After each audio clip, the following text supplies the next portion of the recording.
Arizona Territory, late spring of 1879, the Red Rock Canyons near Fort Defiance burned hot under the midday sun.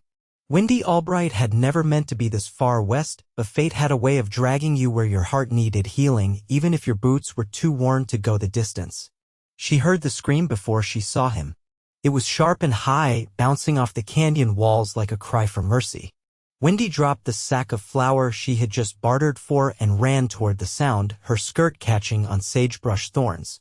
The scream came again, this time closer, panicked, young, and terrified. She found him tangled at the base of a narrow ravine. A boy, no older than 6, his leg twisted under him, his dark eyes wide with pain. His tiny body trembled as he tried to crawl away from a rattlesnake coiled just feet away, ready to strike again. Windy did not think. She grabbed a nearby rock and hurled it with all she had. The snake hissed, struck the air, and slithered off into the brush. She scrambled down, knees scraping rock, and scooped the child into her arms. "You are safe," she whispered, cradling him tight, feeling the heat of his fevered skin. "I've got you." Blood seeped through the torn leg of his trousers. The bite was clean, but purple already bloomed around the punctures. By the time she reached the trading post, her arms ached and her breath came in gasps. But she did not stop until she found someone who could send word to the Navajo camp outside the western ridge. The boy's name was Mosi. He had wandered off chasing a jackrabbit while his uncle traded hides. No one had seen him in hours. Windy stayed by his side as the medicine man came. She held his hand through the fever, murmured to him in English though he barely understood, and when he woke 2 days later, he reached for her. That was when the others came. They arrived quiet and proud, wrapped in blankets of red and black, faces carved from wind and sun.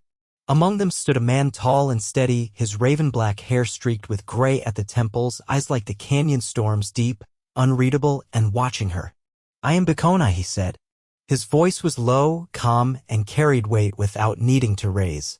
"Mosi is my son." Windy blinked. "You're his father?" He nodded once, stepping closer. "You risked death for him." "I could not leave him there." Bekonai looked at her for a long moment, then turned to his people and spoke in Navajo. When he faced her again, he said, "You are not one of us. But you have done what even some of our own would fear to do. You saved my child. You are owed." Windy shook her head. "I do not want anything. He is safe. That is enough." Bekonai stepped forward then, his gaze softer now. "You are alone," he said. "I see it in your eyes." She swallowed. "My husband died in Kansas. Fever took him."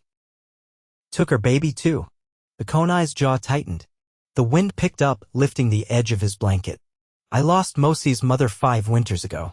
She was strong, kind." Their eyes met. Some quiet understanding passed between them, pain recognized, honored, shared. "I offer you a place," he said. "Among us. Not out of duty. Out of respect. You saved my heart. I offer you mine in return." Windy's chest tightened. "Are you saying? I offer you family. Me. My son. A life here. If your heart wants it." She looked down at Mosi, who reached for her hand. His fingers wrapped around hers, small and warm. Windy felt something shift deep inside, a crack letting in light. Later that evening, she stood outside the fire circle, watching the sun bleed over the horizon. Bekonai approached, standing beside her in silence. The air smelled of juniper and smoke. "I do not know how to be a mother again," she said quietly. "You already are," he replied. "Mosi chose you. I have never seen him reach for anyone since his mother passed." She looked up at him. "And you? I see you," he said. "Not just the brave woman who saved my son. I see the woman who stayed by his side, who sings to him in words he does not know but still feels. I see a woman with a heart strong enough to carry others even while hers is still healing." He turned to face her fully. "I would not offer you my home if I did not also offer you my heart." Windy felt her breath catch. She had crossed deserts and dust, buried a husband and a child, and never once thought love would find her again. But here, standing in the orange glow of a setting sun, beside a man who spoke few words but meant all of them, she felt something she had not in years. Hope. Mosi ran to them then, bare feet kicking up dust, a carved wooden rabbit in his hand. He held it out to her. For you, he said, smiling. Wendy kneeled to take the toy, her eyes misting as she pulled him close. She looked up at Bekonai. I think I want to stay, she said. He reached out and brushed a strand of hair from her face, his hand lingering against her cheek. Then stay, he said gently. With us. And so she did. The rains came late that year, soaking the high desert with a kind of grace that made the earth drink deep and bloom in unlikely places. Wendy stood outside the canvas lean to she now called hers, watching the ground darken beneath a steady drizzle. Her skirts clung damp around her calves. But she didn't move. The scent of wet sage filled the air, and somewhere nearby, Mosi was laughing as a dog chased him in wide, reckless loops. She turned toward the sound. Bekonai crouched by the fire pit with his brother, smoothing wet clay onto a cracked cooking pot. He looked up once, met her eyes, and nodded just that and went back to his work. Wendy didn't need more than that. She'd come to understand the quiet rhythm of this place, the way words were not wasted but still carried weight. Inside the shelter, she had begun sewing a new shirt for Mosi. His sleeves barely reached his wrists anymore.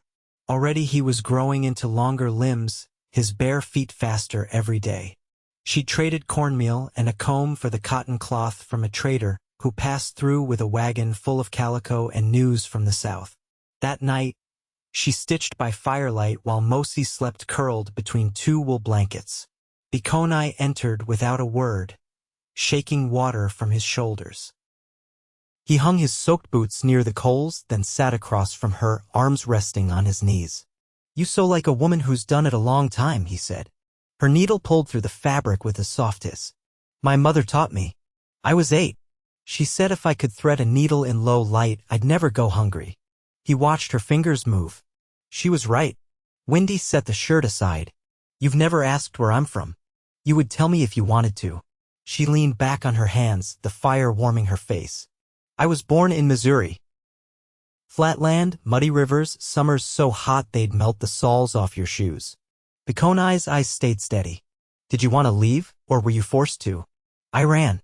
My father drank. My mother stayed. I couldn't. The fire cracked. Outside, thunder muttered far off over the mesas. He didn't speak again for a long time. She didn't mind. Finally, he said, you do not carry that pain like a weapon. Some people do. I carry it like a scar, she replied. It hurts less, but it's still there. He nodded once. You are not weak. Wendy looked down at her hands, calloused and rough from weeks of work. No, she said. Not anymore. He shifted, drawing something from the folds of his blanket. He held it out to her, a small pouch made from softened hide, stitched with turquoise beads in a pattern she didn't recognize. It belonged to Mosi's mother, he said. She wore it when she traveled, for protection. He asked me to give it to you. Wendy's fingers trembled as she took it. The leather was worn smooth. Why me? He said you don't flinch when he cries in the night, that you hum like she used to, that you listen even when he has no words. She held the pouch to her chest. He misses her. We both do. Silence stretched between them, not heavy, not cold, just full. Bekonai's voice came low. If this life is too hard, you do not have to stay. Wendy looked at him, the way his fire-lit face bore no expectation, only honesty. I've never known a life that wasn't hard, she said. But this one, it feels like it's mine. He reached for her then slowly, giving her time. His fingers brushed hers, rough and warm, and when she didn't pull away, he covered her hand with his. Neither moved for a long while. Outside, the rain softened to a whisper. Inside, Wendy leaned her head against his shoulder, and for the first time in years, she didn't feel the weight of running. She felt home. By mid-June, the high desert had begun to crack and flake under the dry spell that followed the rains. Wendy shifted a water jug from one hip to the other as she walked back from the spring, her steps careful over the brittle earth. A pair of black birds cut across the sky, their shadows flicking like knife blades over the ground. She heard Mosi before she saw him, his voice rising in protest. I can do it. Bekonai crouched beside the corral, a small knife in his hand, showing the boy how to strip bark from a willow branch without cutting too deep. You will, but first you must watch again. I already watched twice. Then you'll learn faster the third time. Wendy set the jug down and leaned against the fence. Mosi's frustration crackled like dry grass, but he didn't stomp or shout again. He crouched low, arms crossed, watching Bekonai's hands with narrowed eyes. You're patient with him, Wendy said after a while, her voice low. Bekonai didn't look up. He doesn't listen with his ears. He listens with his body. Needs to see things more than hear them. She nodded. He's strong-willed. So are you. She folded her arms over the fence rail. I used to think that was a flaw. Bekonai set down the knife and offered the branch to Mosi. Now. The boy took it and began to copy the movement, his tongue pinned between his teeth in concentration. Bekonai stood and walked to Wendy's side, brushing dust from his palms. You've been waking before the sun, he said. Even the elders noticed. Too much to do. I've been helping Tazba with the dye pots. She's been teaching me which roots stain best. He studied her a moment. You didn't come here to be still. I don't know how to be still, she replied. But I'm learning. He shifted his weight, then looked out toward the distant ridge. Soon the sheep will be moved higher. Mosi and I go with them. You could come. Wendy adjusted her shawl. Is it far? 3 days' walk. Nights are cold. But the grass is better. I've never slept on open ground. You have. Just not with us. She considered that in silence. The wind carried the faint scent of smoke. Someone nearby was burning pinyon branches. Will the women go too? Some. Not all. It's not required. And if I want to go? He turned his face toward her, the lines around his eyes deepening. Then you come as you are. Not as a guest. Not as a helper. As family. Wendy's throat tightened. That's not a small thing. I don't offer small things. She looked at him, then really looked. His shoulders bore the weight of his people's history, and his hands were shaped by years of labor and loss. But his eyes, those told her what he hadn't said aloud. That he saw her not as someone passing through, but as someone who might stay if she chose. I'll come, she said, voice steady. If I'm welcome. He nodded once. We leave in 5 days. You'll need warm things. They stood for a moment, side by side. Mosi let out a triumphant call as he stripped a long curl of bark from the branch without breaking it. Bekonai smiled, not wide, not showy, just enough that Wendy saw it in the way his mouth softened. You're stitching, he said. The one you made for Mosi, it held through the whole rain. He stayed dry. She glanced away, her cheeks warming. It's a strong weave. His voice dropped. So are you. The sun dipped lower, throwing long shadows across the ground. Wendy watched Mosi run toward the fire circle, stick in hand, shouting for someone to see what he'd made. Bekonai didn't move. She turned toward him. If I come with you up into the hills? Yes. Will there be a place for me at your side? Not just near it. He met her eyes without hesitation. There already is. And Wendy, who had once walked into the canyon thinking she'd never belong anywhere again, felt something settle inside her like a stone at the bottom of a river, solid, unmoved by the current. She picked up the water jug and followed him home. The sun hadn't yet cleared the ridgeline when Wendy stepped out, wrapped in a wool shawl stitched with ochre threads. The air bit sharp against her cheeks, and dew clung to the underbrush like breath held too long. The sheep had already begun to stir, their soft bleats echoing in the hush that came before the day properly announced itself.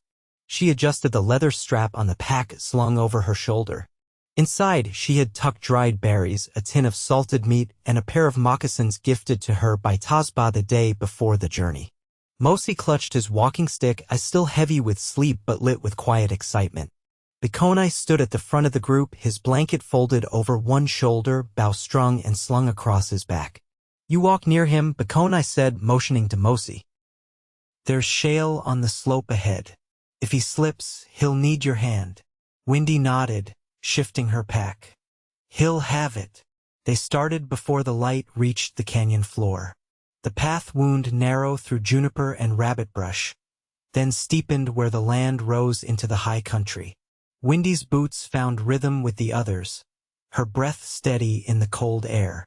Mosi walked just ahead of her, careful but determined, and when he stumbled, he reached back without looking.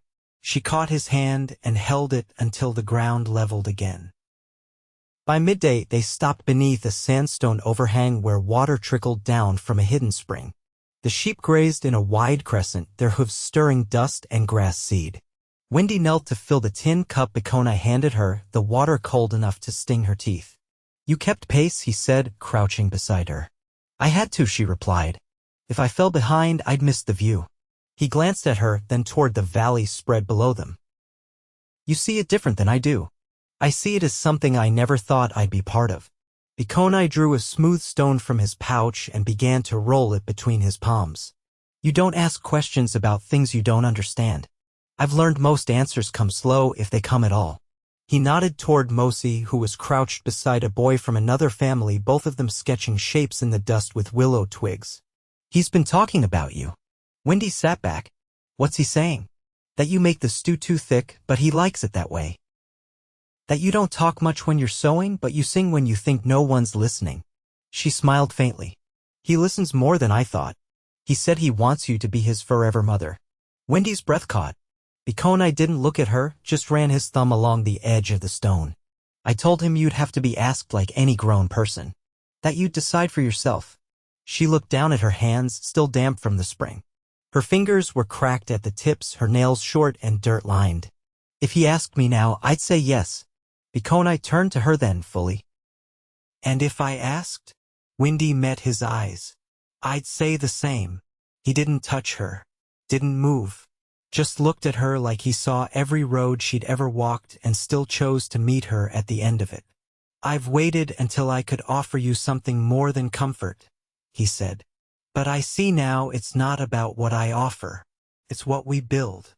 She nodded once. Together. They didn't need more words. The stone in his hand stopped moving, and he held it out to her. This was hers, Mosi's mother. She carried it when she was carrying him. Wendy took it, the weight of it grounding in her palm. "I'll keep it safe." He stood, his shadow stretching beside hers. "We'll camp near the river tonight. There's a clearing. I want to show you the place where the stars touch the ground." She rose, tucking the stone into her pocket. "Then show me." As the afternoon wore on, Wendy walked beside Mosi, her fingers brushing the edge of his shoulder when the trail narrowed. He looked up at her once, his grin wide with missing teeth. "You walk like you were born here," he said. She squeezed his hand. "Maybe I was just waiting to arrive." And when the sun set behind the ridge that night, the clearing opened wide beneath them, stars spilling over the sky like frost on dark velvet. Bekonai built a fire in silence, and Mosi curled against Wendy's side, already asleep. Bekonai sat across from her, the firelight catching the quiet certainty in his face. Wendy reached out her hand, palm open between them. He took it without hesitation. There was no ceremony, no vow spoken aloud, but something passed between them in that moment, older than words, steadier than time. And it held. They came down from the high country with the sheep fat and full, their coats thick with dust and grass seed. Early autumn had begun to press into the days, the light stretching longer, softer, and the air carried the scent of changewood smoke, ripened fruit, dry earth readying for rest. Wendy walked at Bekonai's side, her boots worn smooth at the soles, a linen wrap tied snug around her waist to ease the ache in her lower back. Mosi darted ahead with a crooked staff he'd carved himself, chasing the shadows of the herd. Behind them, the elder herders murmured low and content, their burdens lighter than they had been in seasons past. At home, everything had shifted slightly. Her lean-to had been taken down and replaced with a small hogan, built in the old way with red cedar beams and packed earth, its doorway angled east to catch the dawn. She hadn't asked for it, and no one had asked her permission. It had simply appeared, raised by quiet hands while she was in the hills, as if the desert itself had decided she belonged. She stood in its doorway now, watching Bekonai unlace the rawhide from his bow, his fingers moving without hurry. The fire inside crackled low. Mosi was asleep already, curled in pelts with his mouth open and one hand clutched around a river stone he refused to part with. Wendy stepped out into the chill. "There's a stillness tonight," she said. Bekonai didn't turn. The wind's holding its breath. She folded her arms, drawing her shawl tighter. Tazba says the winter will come early. The birds left 2 weeks ahead of last year. He nodded. We'll need to double the firewood. I'll speak with the others tomorrow. She walked toward him, her steps muffled by the dry grass. I want to help with the gathering. You will. He looked over at her. You've earned your place. She hesitated, then said, there's something else. He waited. I was late, she said softly. More than a week now. Bekonai didn't speak, but his eyes held hers steady. I thought it was the change in food or the walking, she continued. But then the sickness came this morning. And I remembered this once before. He stepped toward her, the space between them closing like a breath drawn in. You're sure? She nodded. He reached out, not to touch her, but to offer his hand, palm up, fingers open. She placed hers in it. I didn't expect this, she whispered. He wrapped his fingers around hers. Neither did I. But I'm not afraid. She looked up. You're not. I've walked through loss. I've buried love. But this is life coming back to us. Her lip trembled, and she bit it hard. I don't want him or her to grow up thinking they were born to replace someone. They won't, he said, because we're not building a life with ghosts. We're building it with each other. Wendy stepped into him then, pressing her forehead against his chest, his warmth grounding her. His arms came around her slowly, firmly, holding her in a way that said he knew how to carry weight and meant to carry hers. Later, she lay beside him on the packed earth floor, Mosi's breath soft across the room. You never asked me if I wanted to be married, she murmured. I didn't want to ask until I knew what your answer would be. And now, I ask. She turned toward him. His face was half shadow, half firelight. Then the answer is yes. He reached out, brushing her temple with the back of his hand. In the old way, we make things simple. No papers, no priest. Just a promise. She reached for his hand and placed it over her heart. Then promise me. He held her gaze. I promise to walk beside you. Every season. Every silence. Every storm. She pressed her hand over his. And I promise to meet you in all of it. They rose before the sun the next morning, and the village gathered without summons. Tazba offered honey cakes, and Bekonai's brother brought a woven sash that had belonged to their mother. Wendy stood with Mosi at her side, the boy clutching her skirt, and when Bekonai tied the sash around her waist with his own hands, the people nodded, not in surprise, but in agreement. That afternoon, Wendy sat in the shade braiding dried corn husks while Mosi carved in the dirt beside her. Bekonai returned with a bundle of cedar slung over his shoulder, his steps light, his mouth curved in quiet contentment. There's still time to build a cradleboard before the cold, he said, setting the wood down. Wendy looked up at him. I want to make it myself. He crouched beside her. Then I'll gather what you need. No, she said, taking his hand. I want you to teach me. He smiled with his eyes. Then we'll do it together. That night, they lay in the hogan with Mosi curled between them, the fire burning low. Wendy's hand rested on her belly and Bekonai's arm cradled her shoulders. The stars outside blinked steady above the wide desert and the wind no longer held its breath. There was nothing left to run from and nothing more to prove. They had found what they'd thought they lost, not just love, but a life gently rebuilt where the past was honored and the future had room to grow. And in the quiet of that night, wrapped in warmth and wrapped around each other, they slept without fear, knowing the world had finally made a place for them.